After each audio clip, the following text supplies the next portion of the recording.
This chart compares the official financial hauls from the 2023 election cycle.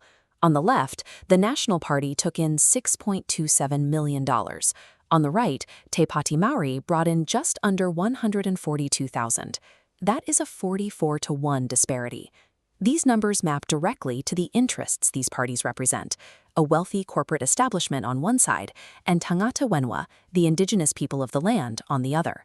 Under Western electoral law, we are told to view these massive corporate checks as innocent gifts.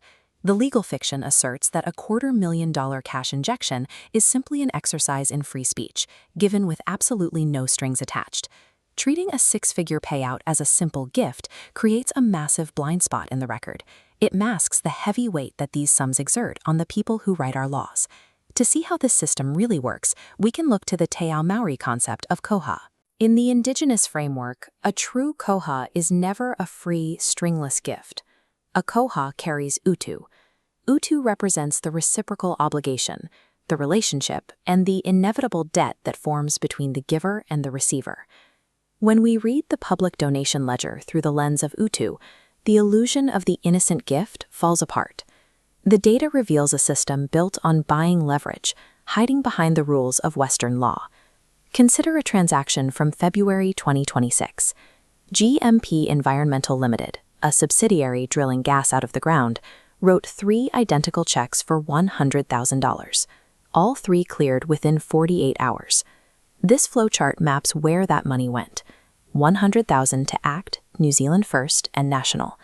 Shortly after these checks clear, those exact 3 coalition parties take control of fast-track resource consent powers over oil and gas projects.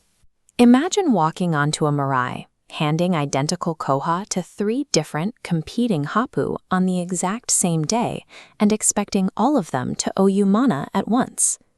This specific type of hedging happens on the political left, too. Gym magnate Philip Mills spread over $500,000 across 3 separate left-leaning parties in a nearly identical pattern. By spreading hundreds of thousands of dollars across rival parties, these donors purchase regulatory insurance that stays in force regardless of who wins the election. The system also provides a way to erase the paper trail entirely. The Electoral Commission manages a protected disclosure scheme, a mechanism that allows donors to make legally untraceable, anonymous contributions.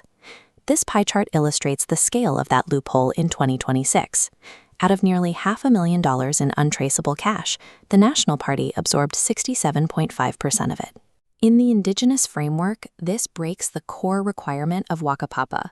Wakapapa demands that you know exactly who gave a gift and why, because tracing that lineage is the only way a community can ensure accountability. These anonymous channels function as a structural erasure, scrubbing the record of the reciprocal obligations the public is never meant to see. Then there are the coincidences of capital. Christopher and Banks Limited, an investment vehicle for the Holjich family, injected $195,000 into the current coalition parties. Alongside that cash injection sits a specific regulatory penalty. A director for that same family vehicle faced a court-mandated insider trading fine that was double to $200,000. Under Tikanga, mana lost through bad faith cannot simply be bought back. Writing massive checks to the people who write the laws highlights the deep moral dissonance of the current system. The consequences of this financial ledger eventually leave the spreadsheet and hit the physical world. Purchased power reshapes the land itself. Political utu manifests directly as policy deference. Tangata whenua are left pushing back against heavy machinery, as mining and drilling operations are fast-tracked across sacred manga and awa. While the government moves with incredible speed to deliver resource consents for its corporate donors, it simultaneously refuses to pay an established, independently calculated Maori health debt of nearly $300 million. Every piece of this cycle, the 3-party hedges, the anonymous slices, the restored mana, is entirely permitted by the current law. The system isn't broken. It is operating exactly as it was designed to. True Rangatiratanga, self-determination, requires fighting back against dark money with radical transparency. That starts with demanding the abolition of the anonymous protected disclosure scheme. It means scrutinizing every single fast-track resource referral that touches your local rohe. Tracing these payments through the public ledger turns a collection of names into a map of obligations. It is the only way to see what capital expects in return.